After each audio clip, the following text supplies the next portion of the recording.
நல்லா இருக்கீங்களா? God bless you everyone. கர்த்தர் உங்கள் எல்லோரையும் ஆசீர்வதிப்பாராக. I love you so much my dears. நான் உங்களை அதிகமாக நேசிக்கிறேன்.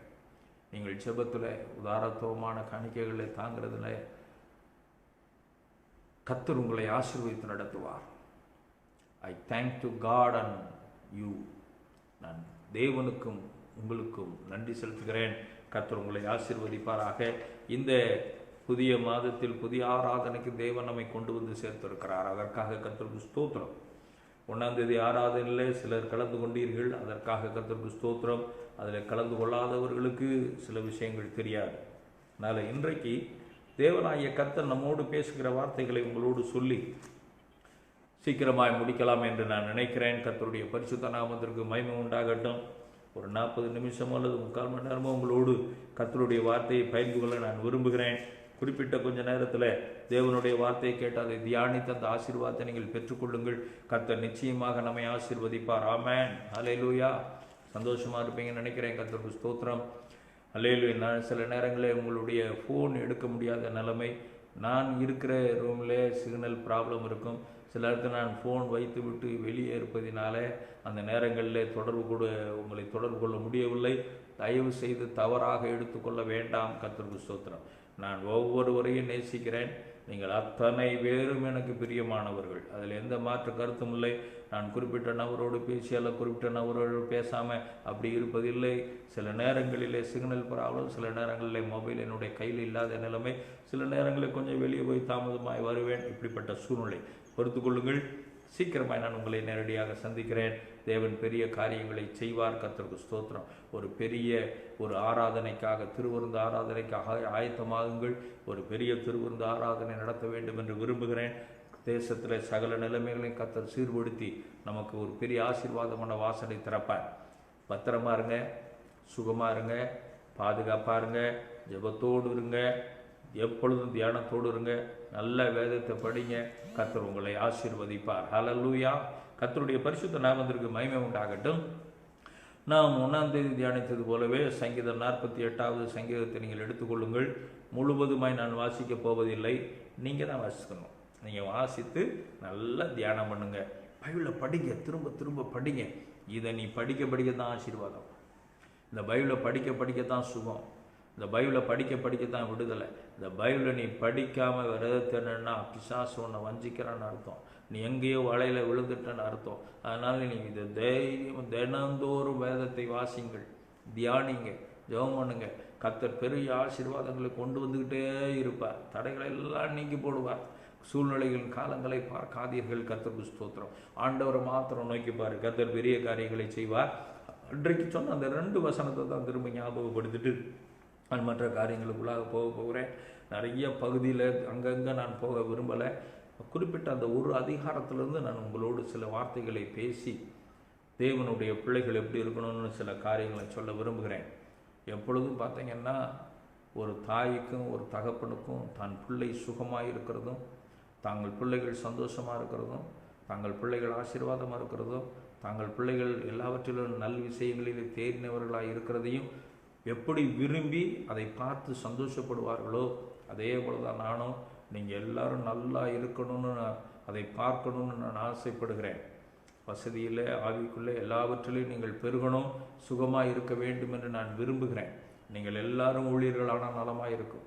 நீங்கள் எல்லாரும் தீர்க்கதரிசிகளான நலமாக இருக்கும். நீங்கள் எல்லாரும் வெளிப்பாடு பெற்றீர்களான நலமாக இருக்கும். நீங்கள் எல்லாரும் தரிசனம் பெறுகிறவர்களாக இருந்தால் நலமாக இருக்கும். நீங்கள் எல்லாரும் காரு நல்ல பங்களா அப்படி இருந்தீங்கன்னா நலமாக இருக்கும். ஒன்றில் ஒன்று குறைவில்லாமல் கர்த்தர் நம்மை நடத்துவார். அப்படி நீங்கள் இருக்க வேண்டும் என்று நான் விரும்பி உங்களை வாழ்த்துகிறேன்.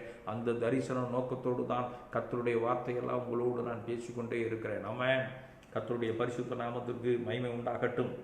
அருமையான தேவ ஜனமே, சங்கீதம் 48ல் 9வது வசனத்தையும் 14வது வசனத்தையும் உங்கள் முன்னால் வைக்கிறேன். தேவனே, உமது ஆலயத்தின் நடுவிலே உமது கிருபையை சிந்தித்து கொண்டிருக்கிறோம். இந்த தேவன் என்றென்றைக்கும் உள்ள சதா காலங்களில் நம்முடைய தேவன், மரண பரியந்தம் நம்மை நடத்துவார். இந்த 2 வசனங்களிலே இருக்கிற ஒன்று கிருபை, இன்னொன்று அவருடைய நடத்துதல். அந்த கிருபையை நாம் என்ன செய்ய வேண்டும்? சிந்தித்து கொண்டே இருக்கணும். உன்னுடைய காலங்கள் இன்றைக்கு எந்த இடத்துல தோன்றினாலும் எங்கே போய் பேசினாலும் இன்றைக்கு உலகம் முழுவதும் இருக்கிறதான அந்த பொல்லாத வைரஸை குறித்து தான் பேச்சுக்கள். ஆனால் அன்பு தேவனுடைய பிள்ளையே, உலகத்தை பற்றி யோசிக்காத, உலகத்தை குறித்து சிந்திக்காத, மற்ற நாட்டுகளுடைய நிலைமைகளை குறித்து யோசிக்காத, இன்றைக்கு இருக்கிற அரசியல் நிலைமைகளை குறித்து யோசிக்காத. இன்றைக்கு இருக்கிற அரசியல் சூழ்நிலைகளிலே இந்திய தேசம் மிகவும் மோசமான நிலைமைக்கு போய் கொண்டிருக்கிறது. இந்திய தேசத்திலே கிறிஸ்தவர்கள் இருப்பார்களா இல்லையா என்கிற நிலைமையெல்லாம் உருவாகி கொண்டிருக்கிறது. அதெல்லாம் பார்த்தோன்னா வேலையாகாது. நீ தேவனை பாரு. கர்த்தருக்கு ஸ்தோத்திரம். அப்போ இந்த காலகட்டத்தில் நீ கிருபையை குறித்து சிந்தித்து கொண்டிருப்பாயானால், கிருபையை குறித்து தியானித்து கொண்டிருப்பாயானால், கிருபையை குறித்து யோசித்து கொண்டிருப்பாயானால், இந்த கிருபை உன்னை மூடும், இந்த கிருபை உன்னை பாதுகாக்கும், இந்த கிருபை உன்னை நடத்தும், இந்த கிருபை உன்னை விடுதலையாக்கும், இந்த கிருபை இந்த தேசத்தை ரட்சிக்கும். Praise the Lord. நான் ஒரு காரியத்தை நான் அன்றைக்கு சொன்னேன், அதை இன்றைக்கும் சொல்லுகிறேன். வேதம் முழுவதிலும் இருக்கிற கிருபையை குறித்து யோசியுங்கள். ஒருவேளை உங்கள்கிட்ட நெட்டு இருக்குமே ஆனால் பைபிள் ஆப்ஸை நீங்கள் டவுன்லோட் பண்ணியிருப்பீங்கன்னா அதில் போய் கிருபை என்று சர்ச் பண்ணிங்கன்னா அதில் கிருபையை குறித்து வந்துகிட்டே இருக்கும். வேதம் முழுவதில் இருக்கிற கிருபையை குறித்து யோசித்து பாருங்கள். யாருக்கு எங்கே எப்படி கிருபை, இந்த கிருபை என்ன செஞ்சிச்சு அப்படின்னு மாட்டம் நீங்கள் யோசிங்க. ஒருவேளை நீங்கள் பைபிளை படித்தே நான் பார்ப்பேன் அப்படின்னு சொல்லி சொன்னீங்கன்னா, ஒரு நாளைக்கு 8 மணி நேரம் நீங்கள் பைபிளை படிச்சிங்கன்னா சீக்கிரமாக பைபிளை முடிச்சிடலாம். நீங்கள் படிச்சுக்கிட்டு இருந்தீங்கன்னா ஒருவேளை 8 மணி நேரம் கூட படிக்க வேண்டாம், ஒரு 2 மணி நேரம் 3 மணி நேரம் விட்டு பைபிளை படிங்க. அப்படி படிக்க நீங்கள் அதை தாங்க கிருபையை குறித்து பாருங்கள். அந்த கிருபை எதையெல்லாம் செய்திருக்கிறது என்று பாருங்கள். கிருபையினுடைய அவசியம் என்ன என்பதை புரிந்து கொள்ளுங்கள். கர்த்தருக்கு ஸ்தோத்திரம். அந்த கிருபை எப்படி வரும், கிருபை எப்படி கிடைக்கும், அந்த கிருபை என்ன அப்படின்றதெல்லாம் யோசித்து பார்த்தீங்கன்னா நீங்கள் வெற்றி பெற்றவர்களாக இருக்க முடியும். Praise the Lord. ஹல்லேலூயா. கர்த்தருடைய பரிசுத்த அதை மட்டும் நீங்கள் இந்த வேதத்தை படித்து தியானிக்கும் பொழுது உங்களுக்கு என்ன தேவையோ கர்த்தர் அதை செய்வார். ஒரு தேவ மனுஷன் சொன்னார், ஒரு பையன் வேலை இல்லைன்னு கேட்டுட்டு இருந்தானா. இன்டர்வியூ வரமாட்டேங்குது, அப்பாயின்மெண்ட் கிடைக்க மாட்டேங்குது. ஊழியக்காரர் சொன்னாராம், நீ போய் வேலையை தேடாத, இந்த பைபிளை படி அப்படின்னு சொன்னாராம். பைபிளை ஃபுல்லாக படினாராம். இவனும் ஊழியக்காருக்கு பேச்சை கீழ்படிச்சுட்டு போய் பைபிளை படிச்சுக்கிட்டே இருந்தானா. ஃபுல்லாக பைபிள் தியானம். அந்த பைபிளை முடிக்கிறதுக்கு முன்னாடியே 2 இடத்துல வந்து இன்டர்வியூ வச்சான், வேலைக்கு வந்திருக்கிறது. அப்போ அந்த வேலையில் அவனுக்கு ரொம்ப சந்தோஷம். இது வரைக்கும் வரல, அப்பாயின்மெண்ட் ஆர்டர் வந்துருச்சு. அப்போ இது வரைக்கும் வராத அப்பாயின்மெண்ட் ஆர்டர் பைபிள் படித்ததுமே வந்துருச்சு. விசுவாசம், ஊழியக்காரனுடைய வார்த்தைக்கு கீழ்ப்படிதல். நீ ஊழியக்காரன் வார்த்தை கீழ்ப்படிச்சேன்னா, கர்த்தருடைய வார்த்தை கீழ்ப்படிச்சேன்னா நீ நல்லா இருப்ப, ஆசீர்வாதமாக இருப்ப. கர்த்தருக்கு தோத்திரம். அதை புரிஞ்சுக்கணும். அதை விட்டுட்டே நான் இழந்துருவேன் நீ ஆசீர்வாதத்தை. இப்போ வேதத்தில் இல்லாத என்ன இருக்குது? கர்த்தருக்கு ஸ்தோத்திரம். அதில் பைபிளை படுத்து கிருபையை ஆராய்ச்சி பாரு.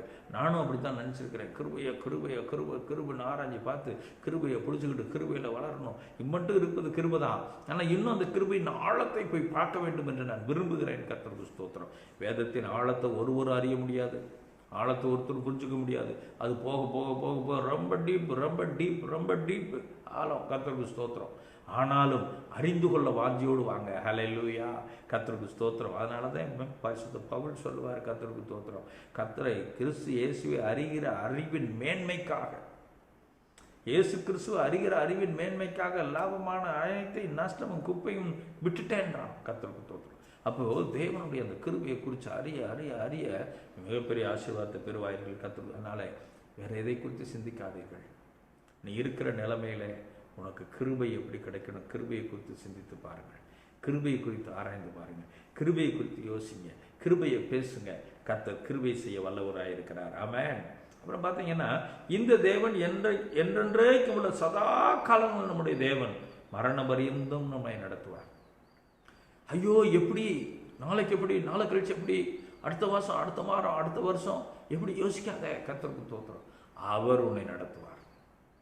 இந்த பூமியில இந்த சரீர மண்ணுக்கு போகிற வரைக்கும் கர்த்தருடைய கிருபை உன்னை தாங்கி நடத்தும். மேலே வந்துட்டு அவர்கிட்ட போயிடுவோம், அது வேற விஷயம். கர்த்தருக்கு ஸ்தோத்திரம். அவர்கிட்ட போகிறதுக்கு சரியாக ஆயத்தமாகணும். ஆயத்தம் ஆகலைன்னா நரகத்துக்கு போயிடுவேன். நீ சரி ஆயத்தமானா தான், சரியாக இருந்தால் தான் பரலோகத்துக்கு போக முடியும். அப்போது கடைசி வரைக்கும் நடத்துகிற தேவன் உன்னை அப்படியே நடத்துவார். கர்த்தருக்கு ஸ்தோத்திரம். அந்த விசுவாசம் நமக்குள்ளே வரணும். நிறைய பேருக்கு அந்த விசுவாசம் இல்லை. ஐயோ எப்படியோ ஏதோ என்ன ஆகுமோ அப்படின்னு நினைக்கிறதுனால தான் பயம், பிரச்சனை நம்மளுக்கு சூழ்ந்து கொள்கிறது. கொள்ளாத பிசாசு அந்த கிரியைகள்னால நம்மை வஞ்சிக்கிறான். நமக்கு எப்பயுமே ஒரு விசுவாசம் இருக்கணும். எது முடிவு புரிந்து அவர் நம்மை நடத்துவார். அதுதான் சங்கீதம் 23. அந்த 23வது சங்கீதத்தை திரும்ப திரும்ப படித்து அதை விசுவாசத்துக்குள்ளே கொண்டு வரணும். கர்த்தருக்கு ஸ்தோத்திரம். அதை விசுவாசத்துக்குள்ளே கொண்டு வந்து நீ விசுவாசித்து பாரு. கர்த்தர் என் மேய்ப்பர், நான் தாழ்ச்சி அடையேன். அவர் எனக்கு மேய்ப்பராக இருந்தார்னா எனக்கு குறைவே இல்லைங்க. எதில் குறைவில்லை? சாப்பாட்டில் குறைவில்லை, தண்ணியில் குறைவில்லை, தங்குற இடத்துல குறைவில்லை, பாதுகாப்பில் குறைவில்லை, எல்லாத்துலேயும் அவர் பார்த்துக்கிடுவாங்க. It is my faith. இது உங்களுடைய விசுவாசமாக இருக்கா? உங்களுக்கு இந்த விசுவாசம் இருக்கா? கர்த்தருக்கு ஸ்தோத்திரம். நீ விசுவாசித்தேன்னா தேவ மகிமை நீ காண்ப. குறைவில்லாமல் நிறைவான ஆசீர்வாதங்களை கர்த்தர் உனக்கு கொடுப்பார். கர்த்தருக்கு ஸ்தோத்திரம். எனக்கு அன்பான தேவஜனமே, நமக்கு இந்த மாதத்தினுடைய வாக்குத்தத்த வசனம் நமக்கு தெரியும். கர்த்தருக்கு ஸ்தோத்திரம். அந்த வசனத்தை தியானிக்கிறதுக்கு முன்பாக அந்த அதிகாரம் முழுவதையும் நீங்கள் திரும்ப திரும்ப படிக்க வேண்டும் என்று உங்களை அன்பாய் கேட்டுக்கொள்கிறேன். திரும்ப சொல்கிறேன், நுனிப்புல் மேயிற மாடாக இருக்கக்கூடாது. நுனிப்புல் சாப்பிட்டு அது பாட்டில் ஓடிக்கிட்டே இருக்கும், இருக்கிறது சாப்பிடாது. உட்காந்து நல்லா சாப்பிட்டு நல்லா அசை போட்டு அப்படின்னா தான் ஜீரணமாகும். அது மாதிரி நல்ல வசனத்தை பிடிச்சி அறிஞ்சு அந்த பகுதியில் என்ன இருக்குன்னு தெரியணும். அதைத்தான் இந்த யாத்ராகமம் 33வது அதிகாரம், இந்த 33வது அதிகாரத்தை நீங்கள் நன்றாக தியானிக்க வேண்டும் என்று நான் உங்களை அன்பாய் கேட்டுக்கொள்கிறேன். கர்த்தருக்கு ஸ்தோத்திரம். அல்லேலூயா. அந்த 33வது அதிகாரத்தில் முதல் வசனத்தை வாசிக்கிறேன். கர்த்தர் மோசேயை நோக்கி, நீயும் எகிப்து தேசத்திலிருந்து நீ அழைத்து கொண்டு வந்த ஜனங்களையும் இவ்விடத்தை விட்டு புறப்பட்டு உன் சந்ததிக்கு கொடுப்பேன் என்று நான் ஆபிரகாமுக்கும் ஈசாக்குக்கும் யாக்கோபுக்கும் ஆணையிட்டு கொடுத்த பாலும் தேனும் ஓடுகிற தேசத்திற்கு போங்கள். கர்த்தருடைய பரிசுத்த நாமத்திற்கு மகிமை உண்டாகட்டும். எனக்கு அன்பு தேவனுடைய ஜனமே, நீ போகும் இடம், நீ தங்கி இருக்கிற இடம், நீ வாழும் இடம் எப்படி இருக்கும், எப்படி இருக்கணும்? தேவனுடைய பிள்ளைகள் இஸ்ரவேலின் ஜனங்கள் எகிப்தில் அடிமைத்தனத்தில் இருக்கிற பொழுது அது அடிமைத்தனம், அங்க பிரச்சனை, வேதனை. ஆனா தேவ ஜனம் எங்க இருக்கணும், எங்க இருக்கும், அந்த இடம் எப்படிப்பட்ட இடமா இருக்கும், அந்த இடத்தினுடைய நிலைமை என்ன? ஒருவேளை நீங்க இங்க இருந்துட்டு புறப்பட்டு போங்கன்னு சொல்லலை. நீ இருக்கிற இடத்தை எப்படி இருக்க வேண்டும் என்று நீ முடிவு பண்ணு. வேதம் என்ன சொல்லுது? தேவனாய கர்த்தர் சொல்றார், எகிப்தில் இருந்து அது அடிமைத்தன வீடு, அங்கிருந்து உனக்கு ஒரு சொந்த இடத்துக்கு கொண்டு வரேன், உனக்குன்னு ஒரு பூமியை கொண்டு வரேன், உனக்குன்னு ஒரு வீட்டை கொடுக்குறேன், உனக்கு ஒரு நிலங்களை கொடுக்குறேன், உனக்கு ஒரு தேசங்களை கொடுக்குறேன். அந்த தேசம் எப்படி இருக்கும்னா பாலும் தேனும் ஓடுகிற தேசம். அப்போ நீங்கள் நானும் எதை புரிந்து கொள்ள வேண்டும்? நாம் கர்த்தருடைய பிள்ளைகளை ஆனால், தேவனுடைய ஜனமே ஆனால், நாம் விசுவாசத்தில் இஸ்ரவேலின் சந்ததி ஆனால், நீங்கள் நானும் இருக்கிற இடம் பாலும் தேனும் ஓடுகிற தேசமாயிருக்கணும். நீயும் நானும் இருக்கிறதான வீடு, நம்மளுடைய சூழ்நிலை பாலும் தேனும் ஓடுகிறதான ஒரு நல்ல இடமாய், வாக்குத்தத்தம் பண்ணப்பட்ட இடமாய் இருக்க வேண்டும். அந்த வீட்டில் எங்கே வேணாலும் இருக்கிறது, வனாந்தரமாக இருக்கலாம், செழிப்பான இடமா இருக்கலாம், பட்டணமாக இருக்கலாம், கிராமமாக இருக்கலாம், எது வேணாலும், நெவர் மைண்ட் நீ இருக்கிற இடம் எப்படிப்பட்ட இடம். அருமையான தேவனுடைய பிள்ளையை நன்றாய் புரிந்து கொள்ளுங்கள். யோசேப்பு நீங்கள் பார்த்தீங்கன்னா, யோசேப்பு எங்கே போனானோ அங்கெல்லாம் தேவன் நன்மை செய்கிறார். யோசேப்பு போகிற இடம் ஆசீர்வாதம். ஏன்னா கர்த்தர் அவன் கூட இருந்தார். இதுதான் ரகசியம். தேவன் உன் கூட இருக்கிறார். கர்த்தருடைய பிள்ளையான இருக்கிறேன்னா நீங்கள் போகிற எவ்விடத்திலையும், நீங்கள் போகிற எல்லா சூழ்நிலையிலையும் உங்கள் நிமித்தம் ஆசீர்வாதம் உண்டாகும். நான் ரொம்ப பெருமையாக சொல்லுவேன், புதுநகரில் நான் முதல் வரும்பொழுது போக்குவரத்து வசதிகள் இல்லை, ட்ரெயின் இல்லை, சரியான குடிநீர் வசதிகள், விளக்கு இல்லை, டீ கடைகள் இதெல்லாம் இல்லை. நான் அந்த ஊருக்கு வந்து அந்த ஒரு வருடம் டிசம்பருக்குள்ளாக நான் ஜனவரியில் ஷிஃப்ட் ஆனேன், பிப்ரவரியில் கடைசியில் மார்ச்லாம் அங்கே குடி வந்துட்டேன். அங்கே அந்த நாட்களில் இடையில் கொஞ்ச நாள் சரியாக இருக்க முடியாத ஒரு நிலைமைகள். ஆனால் நடந்த சம்பவம், நாங்கள் நடந்து திரிந்தோம், வசதி இருக்காது, போக்குவரத்து ரொம்ப தூரம் நடந்து போயிடும், சைக்கிளில் போய் வந்தோம். ஆனால் அந்த ஒரு வருஷத்துக்குள்ளாக டிசம்பருக்குள்ளாக சூழ்நிலையை தேவன் மாற்றினார். ட்ரெயின் ஸ்டேஷன் வந்துடுச்சு, போக்குவரத்து வசதிகளுக்குள்ள காரியங்களை தேவன் செய்தார். போக போக பார்த்தீங்கன்னா அந்த கடைகள் வந்தது. இன்னைக்கு நிலைமைகளே மாறி போயிடுச்சு. அதனால என்ன நிலம்ன்றது நீ யோசிக்காத. வனாந்தரம் அவர் வயல்வெளியாக மாற்றுவார். நீ வனாந்தரத்தில் இருக்குன்னு நினைக்கிறியா? இல்லை, வயல்வெளியாக மாற்றுவார். அவாந்திர வெளியா உனக்கு தாகம் உண்டாகப்படுகிற கர்த்தர், உனக்கு தாகத்தை தீர்க்கிற கர்த்தருக்கு ஸ்தோத்திரம். வனாந்தரத்தில் பிள்ளை சாகிறத பார்க்க மாட்டேன்னு அங்கே தண்ணி கிடைக்கல. இன்றைக்கு உலகம் முழுவதும் அந்த இடத்துல இருக்கிற போய் தொழுது கொண்டு இருக்கிறார்கள். தேவன் செய்த அற்புதம். நீ இருக்கிற இடத்தை தேவன் மாற்றுவார். அதுதான் விசுவாசம். அதுதான் தேவனுடைய பிள்ளை. நீ இருக்கிற பூமி மாறணும், நீ இருக்கிற வீடு மாறணும், நீ இருக்கிற சூழல்ல மாறணும், உன் நிலைமைகள் மாறணும். அதைத்தான் கர்த்தர் உனக்கு செய்ய தேவன் போதுமானவராக இருக்கிறார். ஆமென். காபாலா சாத்துனாமா. இந்த மாதத்துல இதுதான் தீர்மானம், இதைத்தான் நீ நடப்பிக்கணும். உன் நிலைமையில ஒரு மாற்றத்தை கொண்டு வந்து தான் ஆகணும். கர்த்தருக்கு ஸ்தோத்திரம். அருமையான தேவனுடைய பிள்ளையே, தேவன் தம்முடைய பிள்ளைகளை ஒன்றுமில்லாத இடத்துல நிறுத்துகிறவர் அல்ல. கர்த்தருக்கு ஸ்தோத்திரம். பாலும் தேனும் ஓடுகிறதான தேசத்துல கொண்டு போய் நிறுத்துகிற தேவன். கர்த்தருக்கு ஸ்தோத்திரம். அல்லேலூயா. உன் வீட்டில் பாலும் தேனும் ஓடுகிற சமாதானம் இல்லையா? பாலும் தேனுன்னா ஒரு சாப்பாட்டை மட்டும் நினைக்காதீங்க. ஒரு பூரணத்துவம், ஒரு நல்ல ஆசீர்வாதம், ஒரு திருப்தியான நிலைமை, ஒரு தேவன் கொடுக்குற ஒரு சுகபோகமான நிலைமை. எதுக்காக? நீ தேவனை தேடுறதுக்காக, தேவனை ஆராதிப்பதற்காக, தேவனுக்கு நன்றியுள்ளவர்களாக இருக்கிறதுக்காக. கர்த்தருக்கு நீ வேலை செஞ்ச கம்பெனியில் சம்பளம் கொடுக்குறான்ல, நீ வேலை செஞ்ச கவர்மெண்ட்டில் உனக்கு சம்பளம் கொடுக்குறான்ல, நீ நல்லா இருக்கிறதுக்காக வீடு லோன் எல்லாத்தையும் கொடுக்குறான்ல, உன்ட்ட இருக்கிறத பிடிக்கிறான்ல. கர்த்தருக்கு ஸ்தோத்திரம். இந்த தேவனை நீ தேடும்போது, அவரை சார்ந்து இருக்கும்போது, தன் ஜனம் நல்லா இருக்க வேண்டும் என்று விரும்புகிற கர்த்தர், அவரை நீ நல்லா இருக்குன்னு அவர் உன்னை விரும்புகிறார். அதனால தான் சொல்றாரு, உன் வீட்டில் சமாதானம் இருக்கணும், உன் வீட்டில் நன்மை இருக்கணும், உன் வீட்டில் விடுதலை இருக்கணும், உன் வீட்டில் திருப்தி இருக்கணும், உன் வீட்டில் ஆகாரம் இருக்கணும், குறைச்சல் இருக்கக்கூடாது. அது தேவன் செய்கிறார்.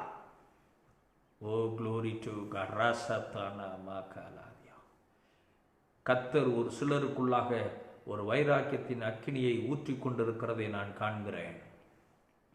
ஒரு வைராக்கியத்தின் அக்கினி உனக்குள்ளே கர்த்தர் ஊற்றி கொண்டிருக்கிறார். கர்த்தர் உனக்குள்ளே ஒரு எழுப்புதலை உண்டாக்கி கொண்டிருக்கிறார். ஒரு அபிஷேகத்தின் வல்லமை உன்மேல் இறங்கி கொண்டிருக்கிறதை நான் கண்டு கொண்டிருக்கிறேன். ஓ, கர்த்தருடைய அக்கினியின் வல்லமை அப்படியே இறங்குவதாக. ரசத்தூனமாகலாதியா. இடம் கொடு கர்த்தருக்கு. கர்த்தருக்கு ஸ்தோத்திரம். ஓ, தேங்க்யூ ஹோலி ஸ்பிரிட். பக்கத்தில் பார்த்து கேளுங்க, நீ கர்த்தருடைய பிள்ளையா? நீ தேவனுடைய பிள்ளையா? நீ விசுவாசத்தில் இஸ்ரவேலின் சந்ததியா? அப்படின்னா நீ இருக்கிற இடம் பாலும் தேனும் ஓடுகிற தேசம். நீ இருக்கிற வீடு பாலும் தேனும் ஓடுகிற இடம். நீ இருக்கிற வீடு ஒரு திருப்தியான இடம். சொல்லுங்க கர்த்தருக்கு ஸ்தோத்திரம். அல்லேலூயா.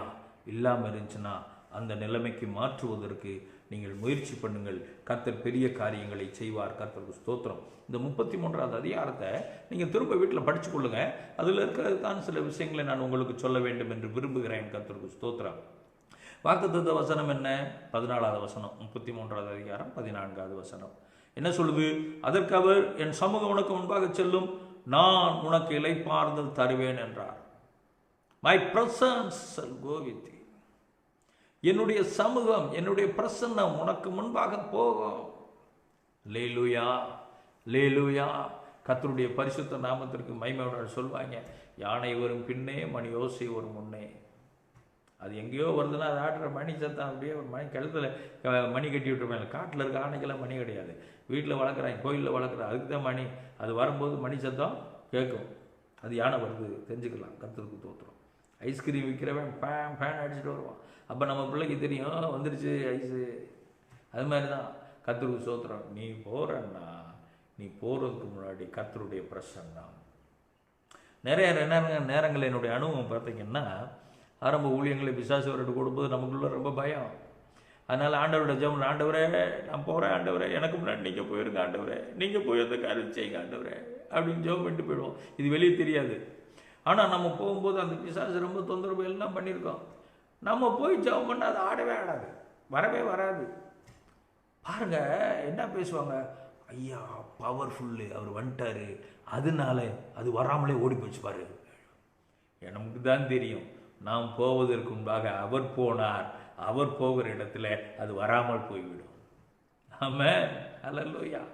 தேவ பிரசன்னம் உனக்கு முன்பாக போச்சுன்னு சொன்னால் காரியம் சக்சஸ். தேவ பிரசனம் உனக்கு முன்பாக போச்சுன்னா தடைகள் நீங்கி போயிடும். தேவ பிரசனம் நீ செய்ய போகிற காரியத்துக்கு முன்பாக போய் இருக்குமே ஆனால் தடைகளை நீக்கி தேவன் உன்னை ஆசீர்வதிப்பார். ஆமென். கர்த்தருக்கு ஸ்தோத்திரம். அப்போ தடை நீங்கி போயிடுச்சுன்னா அங்கே சமாதானம் இருக்கும்.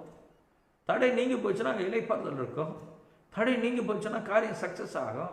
எல்லாம் சக்சஸ் ஆயிடுச்சுன்னா நமக்கு எப்படி இருக்கும்? அப்பாடா, அதுதான் இளைப்பாறுதல், திருப்தி. ரொம்ப சந்தோஷமா இருக்கு, ரொம்ப சமாதானமா இருக்குது. அதான் திருப்தி. கர்த்தருக்கு ஸ்தோத்திரம். சமாதானம் இல்லாமல் ஒரு காரியத்தை நீ செய்வேன்னா உன் வாழ்க்கையில மிகப்பெரிய நஷ்டம்.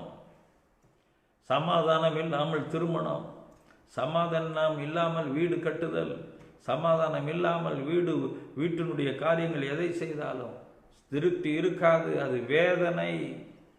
தேவன் உனக்கு ஒன்று அனுமதிக்கிறாதுன்னா உனக்கு திரும்ப திரும்ப சொல்றேன், புரிஞ்சுக்கோ. உன் வாழ்க்கையில கர்த்தர் ஒன்றை உனக்கு அனுமதிக்கிறதை நீ எதனால் அடையாளம் கண்டு கொள்ளலாம்னா, ஒன்று, உன் இருதயத்தில் சமாதானம் இருக்கும். அந்த காரியத்தை குறித்து உன்னோடு இருக்கிறவர்களுக்குள்ளே சமாதானமான முடிவு உண்டாகும். இரண்டாவது, வசனத்தின் ஆதாரத்தை கர்த்தர் உனக்கு கொடுப்பார். வசனத்தின் ஆதாரம் உனக்கு வரும். இந்த ரெண்டு விஷயம் இல்லாமல் நீ செய்யக்கூடிய எந்த காரியமும் உன் வாழ்க்கையில இழப்பையும் நஷ்டத்தையும் உண்டாக்கிடுன்றதை புரிஞ்சு கொள்ளுங்க. கர்த்தருக்கு ஸ்தோத்திரம். உன் பயணப்படுறியா, அந்த பயணத்துல சமாதானம் வரும். அப்போ கர்த்தர் உன்னை வழி நடத்துகிறார். இல்லை ஒரு பெரிய இடத்தையோ இல்லை எதையோ பொருள்களையோ வாங்குறீங்களா, உன் மனசுக்குள்ள சந்தோஷம் இருக்கும், சமாதானம் இருக்கும். கர்த்தர் கொடுக்கறதான்னு யோசனை பண்ணி பார்க்கணும். வீடு கட்ட ஆரம்பிக்கிறோமா, கட்ட ஆரம்பிக்கும் பொழுது நீ ஜெபம் பண்ணி பாரு. பதட்டம் இல்லாமல், பயம் இல்லாமல், விரக்தி இல்லாமல் ஒரு சமாதானத்தின் நிறைவை கர்த்தர் கொடுப்பார். அப்பத்தையும் இது கர்த்தர் செய்கிற காரியம். திருமண காரியமா, சமாதானமான முடிவுகள் இருக்கும். அது கர்த்தர் கொடுக்கிறது. அதுல சமாதானம் இல்லைன்னா இல்லை. கர்த்தருக்கு ஸ்தோத்திரம். இங்கே வந்திருக்கும் போது ஒரு தம்பி, இந்து தம்பி கேட்டான், நான் கார் வாங்கலான்னு நினைக்கிறேன், வாங்கலாமா வேணாமா? அவர்கள் குறி கேட்டு பழக்கம். அது மாதிரி கேட்டாங்க. நான் சொன்னேன், அப்பா நான் குறி சொல்கிறவன் இல்லை, நான் தேவனுடைய வேலைக்காரன். நான் குறி சொல்கிறவன் மாதிரி நினச்சிட்டு என்ன கேட்காதன்னு சொல்லிட்டு ஆண்டவர்கிட்ட ஒரு நிமிஷம் ஜெபம் பண்ணிட்டு கேட்டுட்டு சொன்னேன், இல்லை இப்போ வாங்காத, 30 to 40 நாட்கள் தள்ளி போகட்டும், இதுக்குள்ளே வாங்கினேன்னா உனக்கு பிரச்சனை இருக்குது அப்படின்னு சொல்லி சில விஷயங்களே சொன்னேன். அப்போது என் அன்பு தேவனுடைய பிள்ளையே, தேவ சமாதானம் உன் காரியங்களே இல்லைன்னு சொன்னால் உன் காரியம் வேதனை, நஷ்டம், பிரச்சனை, போராட்டம். அதுதான் இளைப்பாறுதல். இளைப்பாறுதல் என்பது அது சமாதானம்.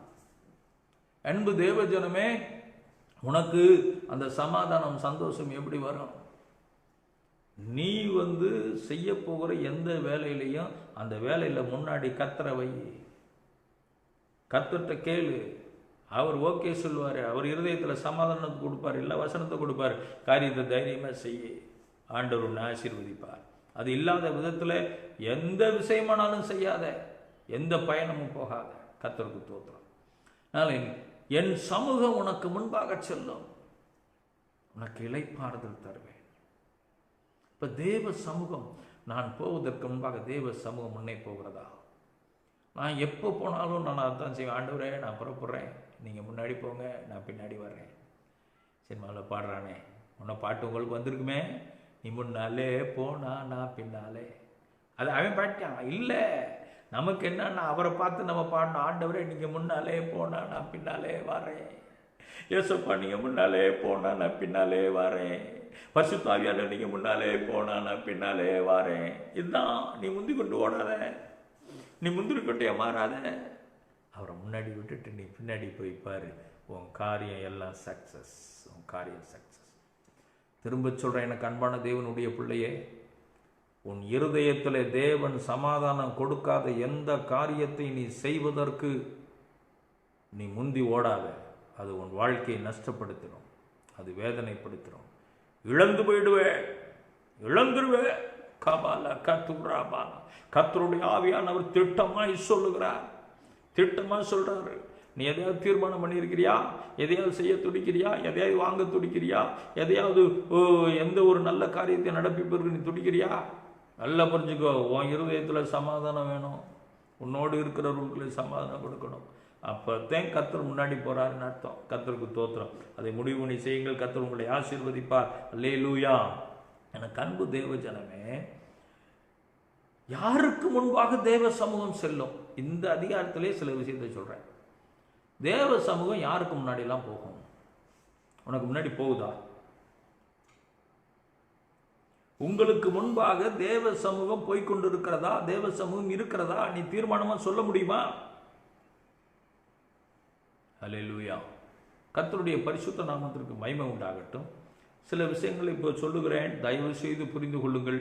கர்த்தர் உங்களோடு பேச வேண்டும் என்று விரும்புகிறேன். கர்த்தருக்கு ஸ்தோத்திரம். எனக்கு அன்பு தேவ ஜனமே, அந்த 33வது அதிகாரத்தில் 6வது வசனம் இப்படி சொல்லுகிறது, ஆகையால் இஸ்ரவேல் புத்திரர் ஓரேப் மலை அருகே தங்கள் ஆபரணங்களை கலற்றி போட்டார்கள். 8th இருக்கிற வரைக்கும் அடிமைத்தனத்தில் இருந்தான். வேலை செய்யறதுக்கு ஏற்ற வருமானம் அங்கே இல்லை. இவனுக்கு ஆண்டவர் ஒரு ஐடியா கொடுத்தார். தேவனாய கர்த்தர் ஒரு ஐடியா கொடுத்தார். நாங்கள் தேவனை ஆராதிக்க போகிறோம், போயிட்டு ஒரு 3 நாள் திரும்பி வந்துடுவோம், உங்கள் நகையெல்லாம் கொடுங்க, நாங்கள் போட்டுட்டு போயிட்டு வந்துடுவோம்னு வாங்க சொன்னார். தேவன் நீதிபரர், நீதியின் நியாயத்தோடு காரியங்களை நடப்பிக்கிறவர். இதனுடைய ரகசியங்கள்லாம் இப்போ சொல்றதுக்கு எனக்கு நேரம் இல்லை. சமயம் கிடைக்குமானால் அதை உங்களுக்கு சொல்லுகிறேன். வாங்கி போட்டுட்டு வந்தவன் அதன் மேலே அவளுக்கு ஆசையாயிடுச்சு, இச்சையாயிடுச்சு. நகைகளை போட்டு, ஏன்னா 430 வருஷம் அடிமைத்தனத்தில் இருந்தாங்க. இவ்வளவு நகையெல்லாம் போட்டு பார்க்க இல்லை. ஏன்னா சம்பளம் சரியில்லையே, அடிச்சில் வேலை வாங்கினான். வருமானம் சரியில்லை, நகைகள்லாம் நிறையா இல்லை. இன்னைக்கு கையில் வந்துருச்சு, வாங்கினு போட்டு பார்க்குறான். திருப்தி, அழகா இருக்குது, நிறையா இருக்குது, சந்தோஷமா இருக்குது. தேவனை மறந்துடுறான். அடிமைத்தனத்திலிருந்து கொண்டு வந்த தேவனை மறந்துடுறான். தேவனை மறைந்த தேவ ஜனமே, உன் மனசை மாற்றிக்கோ. கர்த்தருக்கு ஸ்தோத்திரம். தேவனை மறந்துட்டியா? நீ கர்த்தரை மறந்துட்டியா? உன் செயல்களில் கர்த்தரை மறந்துட்டியா? உன்னை காண்டவர்கிட்ட இன்னைக்கு ஒப்பு கொடு. கர்த்தருக்கு ஸ்தோத்திரம். அருமையான தேவ ஜனமே, இந்த ஜனங்களை பார்த்து தேவனாய கர்த்தர் சொல்லிட்டாரு, இந்த ஜனத்தோடு நான் வரமாட்டேன். ஏன்னா இது வணங்கா கழுத்து. நிறைய பேர் நல்ல கல்யாணத்தில், பெரிய கல்யாணங்கள்லாம் போய் பாருங்க, அவங்க யாரையாவது பார்க்கணுன்னா அப்படி உடம்பு அப்படி திரும்பி பார்ப்பாங்க. ஏன்னா கழுத்து திரும்பாது. ஏன்? கழுத்து வலியா? இல்லை கழுத்து பிடிச்சிக்கிச்சா? நகை போட்டுட்டு, அந்த நகை போட்டால் நகை திரும்பினா கழுத்து அறுத்துரும். அப்படி கழுத்தில் ரொம்ப ஒரு டிஸ்டர்பாக இருக்கும். அதனால என்ன பண்ணுவேன்னு கழுத்தை திரும்ப முடியாமல் அப்படி திரும்பா. ரோபம் மாதிரி, ரோபம் இது மாதிரி தான் ஆயிட்டான். இஸ்ரவேல் ஜனங்கள் அப்படி ஆயிட்டாங்க. இந்த ஆபரணங்கள் மேலே, நகைகள் மேலே அவர்களுக்கு ஆசை, இச்சை. தேவனை மறந்தார்கள். அதனால பார்த்தீங்கன்னா வணங்கா கழுத்துள்ளவர்கள், வணங்கா கழுத்துள்ளவர்கள். கழுத்து வணங்கலை. அருமையான தேவ பிள்ளைய காலில் எழுந்தா கழுத்து எக்ஸசைஸ்லாம் செய்யுங்க, இல்லைன்னா பிடிச்சிக்கிறோம், அப்புறம் ரொம்ப கஷ்டமாயிடும். கர்த்தருக்கு ஸ்தோத்திரம். அருமையான தேவனுடைய ஜனமே, இந்த ஜனங்கள் தேவன் வணங்கா கழுத்துள்ள ஜனங்களாக இருந்தார்கள். அப்போ இந்த சமூகம் இவர்கள் யாருக்கு முன்பாக போகும்? இவங்க பார்த்தீங்கன்னா தங்களுடைய நகைகளை எல்லாம் கலட்டி போட்டுட்டாங்க. அதுக்கப்புறம் தான் ஆண்டவருடைய பிரசன்னம் கூடாரத்தின் மேலே இறங்குது. மோசே கூடாரத்துக்கு போகலாம், கூடாரத்தின் மேலே மேகம் இறங்குகிறது, தேவ பிரசன்னம் இறங்குகிறது. தேவ சமூகம் இறங்கின உடனே அங்கே ஜனங்கள் அந்த மேகத்தை பார்க்கிறார்கள், தேவ சமூகம் இறங்கினதை பார்க்கிறார்கள். மோசையோடு தேவனாகிய கர்த்தர் முகமுகமாய் பேசுகிறார், முகமுகமாய் பேசுகிறார். அருமை தேவ ஜனமே, நீ தேவனை விட்டு, தேவனுடைய செயலை விட்டு, உலகத்தினுடைய காரியம் வேறு எதையாவது நினைச்சுக்கிட்டு நீ அதிலே வைராக்கியம் பாராட்டி கொண்டிருப்பானால் தேவ சமூகம் உனக்கு முன்பாக போகாது, தேவ சமூகம் உன்னோடு இருக்காது. நீ விட வேண்டியதை விடாவிட்டால் தேவ சமூகம் உனக்கு தூரமா இருக்கும். நீ உபவாசிக்கோ, முட்டி போட்டுக்கோ, ஜெபம் பண்ணிக்கோ, கதறிக்கோ, அழுதுக்கோ, அதை பத்தி எல்லாம் கவலை இல்லை. நீ கர்த்தருடைய வார்த்தைக்கு கீழ்ப்படியாதபடிக்கு நீ இருப்பாயானால் தேவ சமூகம் உன்னோடு இருக்க முடியாது, முடியாது, முடியாது. தேவ சமூகம் இல்லைன்னா நீ செய்யறதெல்லாம் நஷ்டம், நீ செய்யறதெல்லாம் விரயம். தேவ சமூகம் உன்னோடு இல்லைன்னு சொல்லி சொன்னா உன் வாழ்க்கை வேதனை. ஆராய்ஞ்சு பாரு, தேவ சமூகம் இருக்குதா? நான் குளிச்சுட்டு வந்து பனியன் போட்ட உடனே ஒரு பெர்ஃப்யூம் எடுத்து அப்படியே உடம்புல அப்படி உள்ள அடிச்சுக்கிடுவேன். ஏன்னா அப்படி அடிச்சுட்டு போந்து பார்ப்பேன், வாசனை வருதா இல்லையா செக் பண்ணுறோம்ல. நீ கண்ணாடி முன்னால் எதுக்கு போய் நிற்கிற? தலை அழகாக இருக்குதா? நான் காலையில் வரும்போது சொட்ட தலை தான், ஆனாலும் பல தடவை சீவிட்டு வந்தேன். ஏன்னா மக்கள் பார்ப்பாங்களே, என்னை பார்த்து ஐயோ இப்படி இருக்கிறாருன்னு ஏதாவது நினச்சிடக்கூடாது. அதனால் நல்லா சீவிட்டு அழகாக இருக்கிறேன் நான் பார்த்துட்டு அப்படியே வந்துடுது. நீ பார்க்குறிய, செக் பண்ணுறிய, நல்லா இருக்குன்னு தானே பார்க்குற, அழகாக இருக்கியான்னு பார்க்குறியா, நீ உடுத்திருக்க உடுப்புகள் சரியாக இருக்கான்னு பார்க்குறியா? ஆனால் தேவ சமூகம் உன்னோடு உன் குடும்பத்தோடும் இருக்கிறதா என்று என்றைக்காவது நீ ஆராய்ந்து பார்த்ததுண்டா? யோசித்து பாரு என் அன்பு தேவனுடைய பிள்ளையே. தேவ சமூகம் உன்னோட்ட இருக்கணும்னா நீ விட வேண்டியதை விட்டுத்தான் ஆகணும். திரும்ப இன்னைக்கு கொஞ்சம் லேசாக ஸ்ட்ராங்காக சொல்கிறேன். நீ பரலோகத்துக்கு போகணும்னா போட்டிருக்கிற நகை உன்னை பரலோகம் கொண்டு போகாது. நீ அது மேல் இருக்கிற ஆசை இச்சை இருக்குமானால் பரலோகம் அதை கொண்டு போகாது. நீ வேணால் ஜெபம் பண்ணிக்க, உபவாசம் பண்ணி கேட்டுக்க ஆண்டவர்கிட்ட. ஆண்டவரே, நகை மேலே ஆசை வச்சுட்டு நகையை போட்டு நான் பரலோகம் வர முடியுமா முடியாதான்னு கேட்டுக்கோ. இது நிறைய பெரிய ஊழியக்காரர்கள் கூட வெளிப்பாடு இல்லை. அதனால தான் அவங்கெல்லாம் அப்படி இருக்கிறாங்க. அதனால் 2 விஷயத்த சொல்கிறேன் நான். ஒன்று, நீ நகையை போட்டுட்டு நகை தான் உனக்கு பிரதானமாக இருக்குன்னு நீ நினச்சிட்டதுன்னா மேலே போக மாட்டேன். 2வது, இந்த ஆபரணங்கள் மேலே எப்படிப்பட்ட ஆசை இருக்கிறதோ, ஏன்னா அது விக்கிரகம், இது மேலே ஆசை விருப்பம் இருக்கிறதோ, இல்லை உலகத்தின் காரியங்கள் எந்த காரியத்தில் நீ ஆசீர்வாதம் அந்த விருப்பத்தோடு அந்த ஆசையோடு இச்சைகளோடு இருப்பாயானால் நீ பரலோகம் போக மாட்டேன். இந்த 2 காரியமும் உனக்கு சமாதானத்தை கொடுக்காது. இது உனக்குள்ளே இருக்குமானால் தேவ சமூகம் உன்னோடு இருக்காது. தேவ சமூகம் உன்னோடு இல்லைன்னு சொன்னால் எந்த நன்மையும் பெற முடியாது, எந்த விடுதலையும் பெற முடியாது. அருமை தேவ பிள்ளை, உன் வீட்டுக்குள்ளே தேவ சமூகம் இருக்கணுமா? அதனால தான் சொன்னார், வாசலில் உங்கள் தலைகளை உயர்த்துங்கள், அனாதி கதவுகளை உயருங்கள், மகிமையின் ராஜா உட்பிரவேசிக்கிறார். இவர் உள்ள பிரவேசிக்கணுமா, உள்ள வரணுமா, இந்த தேவ சமூகம் வரணுமா? உன்னை உயர்த்து, தேவ சமூகத்துக்குள்ள உன் வாசல்களை உயர்த்து. உன்னை உன்னை மேட்டு மேலே உயர்த்துறது இல்லை, தேவ சமூகத்தில் உன்னை எந்த அளவு தாழ்த்துறையோ அதான் அவர் சமூகத்தில் உன்னை உயர்த்துறோம். நீ ஆண்டவருடைய வரணும், ஆண்டவர் கேளு, ஆண்டவரே என் வீட்டுக்குள்ளே வந்து வாசம் பண்ணுங்க, என் ரூம்குள்ளே வந்து வாசம் பண்ணுங்க, எங்கள் இருதயத்தில் வந்து வாசம் பண்ணுங்க, எனக்குள்ளே வாசம் பண்ணுங்க, கேளுங்க. அந்த இடம் முழுவதும் கர்த்தருடைய ஆளுகைக்குள்ளே வரட்டும். அது வராத பட்சத்தில், அந்த தேவ சமூகம் வராத பட்சத்தில் பிரச்சனையின் போராட்டம். என் அன்பு தேவனுடைய பிள்ளையே, வாழ்கிற ஒரே ஒரு வாழ்க்கையை கர்த்தரோடு வாழ கற்றுக்கொள். உன்னதமான தேவனோடு வாழ்வதற்கு கற்றுக்கொள். இந்த தேவ பிரசன்னத்தோடு வாழ்வதற்கு கற்றுக்கொள். அவர் உன்னை மகிமையாய் நிறுத்துவார். அல்லேலூயா. கர்த்தருடைய பரிசுத்த நாமத்திற்கு மகிமை உண்டாகட்டும். எனக்கு அன்பு தேவனுடைய ஜனமே, யாருக்கு முன்பாக தேவ சமூகம் செல்லும் என்பதை உங்களுக்கு சொல்லிக் கொண்டிருக்கிறேன். அதிலே 10வது வசனத்தை வாசித்து பாருங்கள். ஜனங்கள் எல்லோரும் மேகஸ்தம்பம் கூடார வாசலில் நிற்க கண்டார்கள். ஜனங்கள் எல்லோரும் எழுந்திருந்து தங்கள் தங்கள் கூடார வாசலில் பணிந்து கொண்டார்கள். ஐயா, பல லட்சம் ஜனங்கள் கூடாரம் இங்கே போட்டிருக்குது, ஃபுல்லாக இப்படி இருக்கிறான். கடைசி வரைக்கும் இருக்கிறவன் அவன் வீட்டு வாசலில் வந்து நிற்கிறான். ஏப்பா வாசலில் நின்று பார்க்குறான். அந்த மகிமையின் மேகமானது, தேவ சமூகமானது கூடாரத்தின் மேல் இறங்குகிறது. எல்லாம் எழுந்து நிற்கிறான், எல்லாம் பணிந்து கொள்கிறான். தேவனுக்கு முன்பாக பயத்தையும் பக்தியையும் நீ வெளிப்படுத்தி தாகணும். நீ அலட்சியமா இருப்பண்ண ஆசீர்வாதத்தை இழந்துருவ. குடும்பத்தின் நபர்கள் ஒவ்வொருவரையும் ஆராய்ஞ்சுப்பார், கேட்டுப்பார். நீ கர்த்தருக்கு பயப்படியா, கர்த்தருக்கு பயப்படியா, கர்த்தருக்கு பயப்படியான்னு கேளு. நான் சிறு வயது முதல் கொண்டு அப்படி வளர்க்கப்பட்டேன். எங்கள் தாய் அப்படித்தான் வளர்ப்பார்கள். நீ தப்பா பேசினா ஆண்டவர் உன்னை தண்டிப்பார், நீ பொய் பேசினா ஆண்டவர் உன்னை தண்டிப்பார்னு சொல்லுவாங்க. எல்லாத்துக்கும் ஆண்டவர் தான் இழுப்பாங்க. அப்படி சொல்லி பயத்தில் வளர்த்தாங்க. இன்னைக்கு கேட்டு பாருங்க, நம்முடைய பிள்ளைகள் கர்த்தருக்கு பயப்படுகிற பயம் அவர்களுக்கு இருக்கிறதான்னு கேட்டு பாருங்க. கர்த்தருக்கு பயப்படுகிற பயம் இல்லைன்னு சொன்னா அவனுடைய வாழ்க்கை நஷ்டம், அந்த பிள்ளையினுடைய வாழ்க்கை வீண். அருமையான தேவ ஜனமே, பிள்ளைகளை பெற்று வளர்க்கிறவர்கள் பிள்ளைகளை வீணாக தவறுதலான வழிகளை விட்டு விடாதீர்கள். கர்த்தருக்கு பயப்படுகிற பயத்திலே வளங்க. எந்த சூழ்நிலையும் கர்த்தர் பார்க்கிறாரு தெரியணும். பிள்ளைங்க தப்பு செஞ்சதுன்னா அதுக்குரிய தண்டனையை கர்த்தர் கொடுக்கணும். அதுக்காக ஜெபம் பண்ணு. பிள்ளை போய் பேசிடுச்சா, நீ திட்டி பிள்ளைய வேதனைப்படுத்துகிற காட்டில் நீ முட்டி போட்டு ஆண்டவர்கிட்ட ஜெபம் பண்ணு. போய் பேசக்கூடாதுன்றதை கர்த்தர் அவனுக்கு சொல்லி கொடுக்கணும். அவர் சிச்சையை அனுமதித்து உனக்கு சொல்லி கொடுப்பார். நம்முடைய பிள்ளைகள் தவறு பண்ணிடுச்சா, நீ தேவ சமூகத்தில் முட்டி போட்டு கதறு, கர்த்தருக்கு ஸ்தோத்திரம். இது தப்புன்றத கர்த்தர் பிள்ளைகளுக்கு சொல்லணும், இல்லைன்னா தெரியாது. இங்கே பாருங்க, எல்லாரும் பல லட்சம் ஜனங்கள் எழுந்து நின்றார்கள்.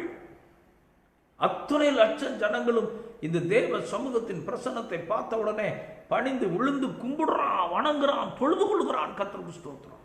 இன்னைக்கு நம்ம பிள்ளைகளுக்கு முட்டி போட முடியல, இன்னைக்கு ஒரு மனமாக இருக்க முடியல, தேவனை தேட முடியல, கொஞ்ச நேரம் இருக்குது, அது போர் அடிக்குது. அதுக்கு எப்படி வளர்த்து கொண்டு இருக்கிறோம்? எப்படி வளர்த்து கொண்டு இருக்கிறோம்? தேவனை பணிந்து கொள்கிறவர்கள் மத்தியிலே தேவ சமூகம் இருக்கும்.